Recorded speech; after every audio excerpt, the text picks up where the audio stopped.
ऋषिकेश में गंगा जी के किनारे एक संत रहा करते थे। वह जन्मांध यानी जन्म से अंधे थे और उनका नित्य का एक नियम था कि वह शाम के समय ऊपर गगन चुंबी पहाड़ों में भ्रमण करने के लिए निकल जाते और हरि नाम का संकीर्तन करते जाते। एक दिन उनके एक शिष्य ने उनसे पूछा, बाबा आप हर रोज इतने ऊंचे ऊंचे पहाड़ों पर भ्रमण हेतु जाते हैं, वहां बहुत गहरी गहरी खाइयां भी हैं और आपको आंखों से दिखलाई नहीं देता, क्या आपको डर नहीं लगता?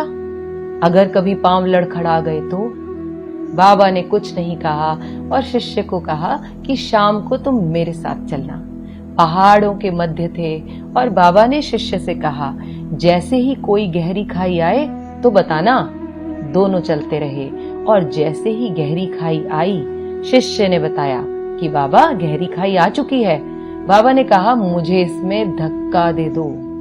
अब तो शिष्य इतना सुनते ही सकपका गया। उसने कहा, बाबा मैं आपको धक्का कैसे दे सकता हूँ, मैं ऐसा हरगिज नहीं कर सकता।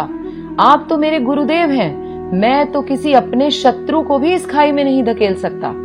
बाबा ने फिर कहा, मैं कहता हूँ कि मुझे इस खाई में धक्का दे दो, यह मेरी आज्ञा है और मेरी आज्ञा की अवहेलना करोगे तो नर्कगामी होगे। शिष्य ने कहा, बाबा मैं नर्क भोग लूंगा मगर आपको हरगिज इस खाई में धक्का नहीं दे सकता, नहीं धकेल सकता मैं आपको इस खाई में। तब बाबा ने शिष्य से कहा, रे नादान बालक, जब तुझ जैसा एक साधारण प्राणी मुझे खाई में नहीं धकेल सकता तो बता मेरा मालिक भला मुझे कैसे खाई में गिरने देगा।